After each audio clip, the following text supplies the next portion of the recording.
Welcome to Daytime Ottawa here on Rogers TV on this Thursday, as I like to call it, Friday Light. Welcome to the show. We have a great show for you. We're going to talk a little Sens hockey. Boy, oh boy, did I thought we had a lot to talk about, okay? Every couple of weeks we talk some Sens hockey. There were so many things leading up to yesterday that I was going to talk about. And then, of course, yesterday's news. If you don't know about it, not to worry. Brandon Plant is here. He is the host of the Sens Talk podcast. He's going to walk us through the news of that Dadonov trade that went wrong, obviously, on the Sens side of things, and now they're paying a price for it. Of course, had the big conference yesterday, press conference with the owner of the Ottawa Senators as well. So we'll get you caught up on that. Two fantastic authors on the show, and we'll tell you about a great concert coming up to raise funds and awareness about that Kempville prison. But we start off the show with back-to-back segments with one of my favorites, executive chef and director of food and beverage at the 18 Hospitality Group, David Godsoe. Welcome back, chef. How are you? I am fantastic there. Crazy news about the Senators. Isn't it? Oh, man, I've been following it so closely. It just seems like a tire fire. I watched that press conference twice yesterday, and first of all, we'll just say I think the price they have to pay is ridiculous, but at the same time, Michael Andlauer, the owner of the Ottawa Senators, I mean, the honesty from him, it was so refreshing. Yeah. Like, I honestly expected more like, well, we accept, what the NHL had to say, and we accept the consequences, and we're going to move on. And no, we have a resignation. But as I said, Brandon and I will talk about that in length. But today, you and I are talking yet again about nutrition when it comes to those that are living with type 2 diabetes, because you've been living with this yourself as well, David. I have been, and it's throughout the segment that I'm going to talk about a couple little things, but today I want to focus primarily on nutrition.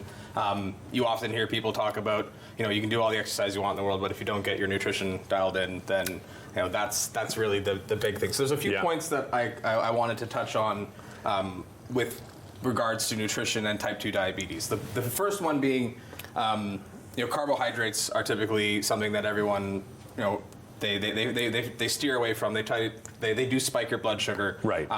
But not all carbohydrates are bad. You can use whole grain. Whole grains are really good. Anything that's a complex carbohydrate that breaks down a little bit slower, that's something that you want to look for when you're eating food. Okay. You want to look for non-starchy vegetables, so like not really super starchy potatoes.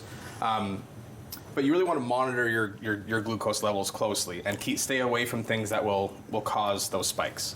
Have you heard about the glycemic index before? Of course, yes. So the glycemic index is an indicator that shows basically how quickly your body reacts and spikes those blood sugars. Right. Things like sugary drinks, simple sugars, bad. They spike your blood sugars. Eating a diet that's really high in fiber slows down that process of breaking down those carbohydrates. Okay. You want a long, slow release. You really want to avoid basically shocking your body with any sugar. Gotcha.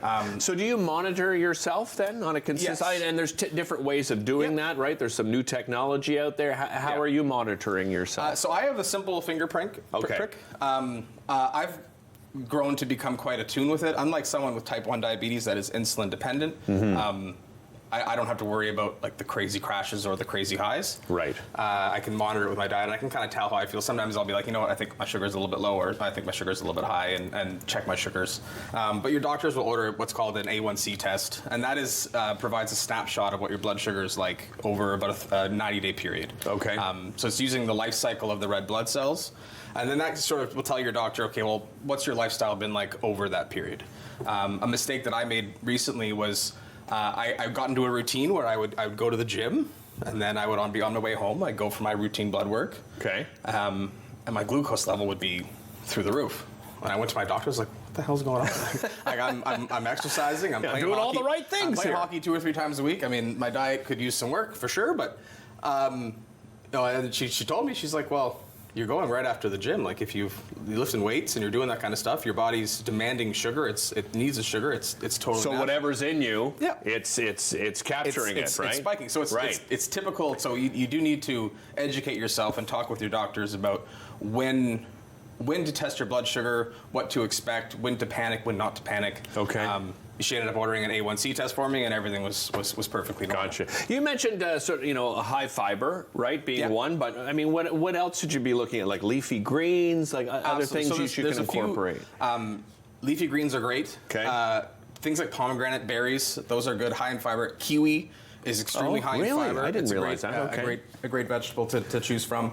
But you really want to. One of the things I read in a book quite recently that really spoke to me was about habit formation and finding, it's really simple to just eliminate things that are bad from your house and make it as easy as possible. This book that I was reading talked about a gentleman who, morbidly obese, was trying to build the habit of going to the gym, and he started out by just going to the gym, parking in the parking lot, waiting 5 minutes, and then driving home. And then just that getting into that routine. So any bad habit that you have, make it as difficult as possible for you to indulge in it. Yeah, and I think that's a great example if you don't have to dive in, because I think sometimes when people dive in 100%, if they go off it at all, right? Yeah. You go into a slippery slope. Yeah, exactly. You just find yourself, this isn't going to work for me. You get frustrated and you give up. Yeah. Baby steps. You don't have to reach the big goal. Make them little baby goals, right, until you reach the bigger one. Right? I break that down with my teams all the time. It's all about what's the next most important step. It can be overwhelming when you're in my role managing a bunch of restaurants, 160 plus employees. Wow. It can be very daunting if you try to fix all the problems all at once. Right. So if you're newly diagnosed with diabetes and you're overwhelmed with how do I lose the weight? How do I change my diet? How do I break all these bad habits? Focus on what's the next most important step, and that step can be clearing out your fridge of all the crap, getting throwing out the candy, throwing out the bags of chips, throwing out all that stuff, and doing that purge, and then filling your fridge with leafy vegetables and nice fresh berries. Pomegranate juice is fantastic. Right. It does read on the label high in sugar, but it does do high spike fiber. like It doesn't that. spike. Right. But if you're there's so many great alternatives out there. I know Dominion City does these beautiful seltzers. Oh, they're seltzers. fantastic. They're fantastic. Yeah, I agree. My wife swears by them. Yeah, mine too, actually. There's so many good alternatives now. Even the Coke Zero is delicious. I hate to say it. It's probably still not great for you. Right. But it's a better alternative than the high sugar substitutes. Because those, I don't think people really understand just how badly that'll spike your sugar. For sure. Set us up. So the second segment, you're actually going to prepare something for us here today, right? That exactly. You know what? If you're looking for an alternative, you want flavor, you want it to be delicious, it's still not difficult to do. It's still not difficult to do. So one of the best, you'll hear people talk about this a lot. They talk about the Mediterranean diet. Yes. That's what I'm going to be showcasing here today. It's a new dish that we just put on our menu with the Clarendon with my good chef Alex. Fantastic tuna niçoise salad inspired by the Mediterranean. All just uses a lot of. It's a nice, rich, hearty dish. Very, very healthy, very fresh flavors, very herbaceous, very aromatic. It's going to smell really good in here, especially once I open this olive oil here. But it's really it's a really good diet for people to follow if they just want a healthy lifestyle. Period. Doesn't matter if you're diabetic or not. The Mediterranean diet, high in fish, high in lean proteins, good fats, not seed oils and any of that stuff. Avocado oil or olive oil. Those are the oils that you want to be looking for. Stay away from canola oil and any of that stuff. Okay, Chef Godsoe. David will be back after the break. We'll put together this and tell you a little bit about some of the other new menu items at the restaurants through the 18 Hospitality Group. We'll be right back after this.